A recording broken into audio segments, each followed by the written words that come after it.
தமிழக சட்டப்பேரவையில் இன்று கவர்னருடைய உரை, அவருடைய உரையை துவங்கும் முன்பாக தமிழ்த்தாய் வாழ்த்து பாடப்பட்டது.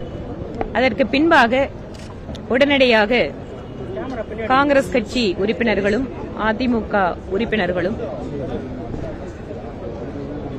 ஒரு குறிப்பிட்ட விஷயத்துக்காக அவங்க கோஷம் போடுறாங்க.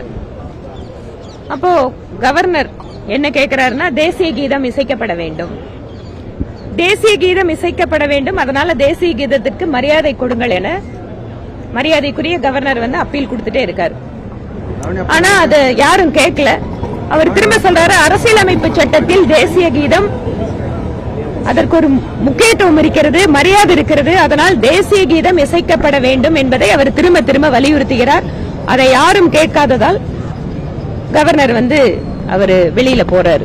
அதற்கு பின்பாக பாரதிய ஜனதா கட்சியின் சார்பில் நாங்கள் கவர்னருடைய உரையை, அதனுடைய மொழியாக்கத்தை மரியாதைக்குரிய சபாநாயகர் அவர்கள் அதை வாசிக்கின்ற பொழுது, நாங்கள் அண்ணா பல்கலைக்கழக மாணவிக்கு நேர்ந்த கொடுமைக்கு ஒரு நியாயமான விசாரணை வேண்டும் என பாரதிய ஜனதா கட்சியினுடைய எம்எல்ஏக்கள் நாங்கள் கோரிக்கை விடுத்தோம். அதற்கு பின்பாக வெளிநடப்பு செய்திருக்கிறோம். ஆனால் மரியாதைக்குரிய சட்டமன்ற பேரவைத் தலைவர் என்னுடைய அனுமதி இல்லாமல் மீடியாக்கள் இந்த செய்தியை வெளியிடக்கூடாது அப்படிங்கிறார். அதை டிஸ்கனெக்ட் பண்ணிருக்காங்க. ஒரு சட்டப்பேரவையில் நடக்கின்ற நிகழ்வுகளை இத்தனை தூரம் எமர்ஜென்சியை போல பேரவைத் தலைவர் வெளியே வரக்கூடாது, இந்த செய்தி என்னோட அனுமதி கேட்டுதான் வெளியில வரணும்னு சொன்னா, அப்ப பத்திரிகை சுதந்திரத்திற்கு என்ன பேரு, கருத்து சுதந்திரத்திற்கு என்ன பேரு? சமூக நீதி திராவிட மாடல் ஆட்சியில இதுதான் சட்டப்பேரவை மக்கள் பிரதிநிதிகளுக்கு அவங்க கொடுக்கிற மரியாதையா? பேரவையினுடைய தலைவர் தன்னுடைய எல்லை என்பது ஏதோ மிகப்பெரிய எல்லையாக நினைத்துக் கொண்டிருக்கிறார்.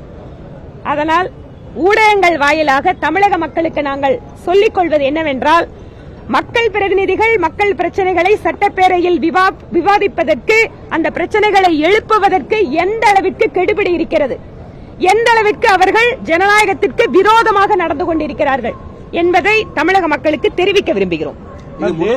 தேசிய கீதம் விவகாரம் என்பது தமிழக சட்டப்பேரவையில் இல்ல, கடந்த ஆண்டே ஆளுநர் இதை கேட்டிருந்தார்.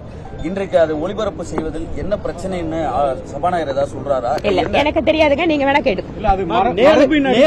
நேரலை துண்டிக்கப்பட்டதும் உள்ள ஆளுநர் பலமுறை கேட்டு தேசிய கீதம் ஒழிக்கப்படாததும் ஒரு திட்டமிட்டு நிச்சயமாக இது மாநில அரசினுடைய ஒத்துழைப்பு இல்லாம இதெல்லாம் நடக்கிறதுக்கு வாய்ப்பே இல்ல.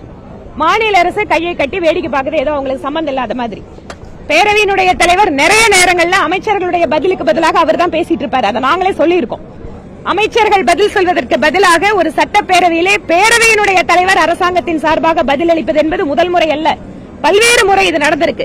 இன்றைக்கு அந்த பேரவையில் நடந்திருப்பதை கூட வெளியிலே ஊடகங்கள் காட்டக்கூடாது என்று சொல்கிறார்கள் என்றால், இவர்களுடைய திராவிட மாடல் அரசாங்கத்தினுடைய கருத்து சுதந்திரம் என்பது இதுதான்.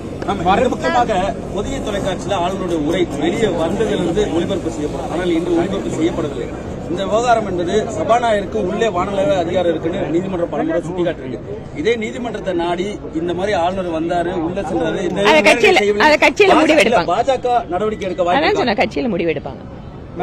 நான் முடிவெடுக்க முடியாதுங்க. எங்களோட சட்டமன்ற குழு தலைவர் கட்சியோட தலைவரோட பேசிட்டு இது சம்பந்தமா 50 ஆண்டுகளுக்கு மேலாக தேசிய கீதம் ஒழிக்கப்பட்டதா வரலாறுகள்ல அது ஒரு பாரம்பரியம் சொல்றாங்க. தமிழ்நாடு என்ன தனியா பிரிஞ்சு போயிடுச்சா? தேசிய கீதம் இந்த நாட்டோட பிரிவினை கோஷமா? இந்த நாட்டுல கேக்குறாங்க, ஏன் அந்த மரபுல தேசிய கீதத்துக்கு இடம் இல்லையா? எத்தனையோ மரபுகளை மீறிக்கொண்டிருக்கிறார் இதே பேரவையினுடைய தலைவர். எத்தனை முறை மரபுகளை மீறிக்கொண்டிருக்கிறார்? தேசிய கீதம் பாடும்போது மட்டும் மரபு வந்துருமா? அப்போ திட்டமிட்டு மாநில அரசு தங்களுடைய பிரிவினைவாத கொள்கையை மறைமுகமாக அமல்படுத்திக் கொண்டிருக்கிறது. தேசிய கீதங்கிறது இந்த நாட்டோட மரியாதைங்க. நான் கேட்கிறேன், தேசிய கீதம் இந்த நாட்டினுடைய பிரிவினைவாதமா? அரசியலமைப்பு சட்டத்திற்கு எதிரானதா? தேசிய கீதம் பாடுறதுக்கு என்னங்க இவங்களுக்கு எல்லாம் பிரச்சனை? ஏன் தமிழ்நாட்டில் இருக்கிற எம்எல்ஏக்கள் எல்லாம் தேசிய கீதம் பாட தெரியாதா?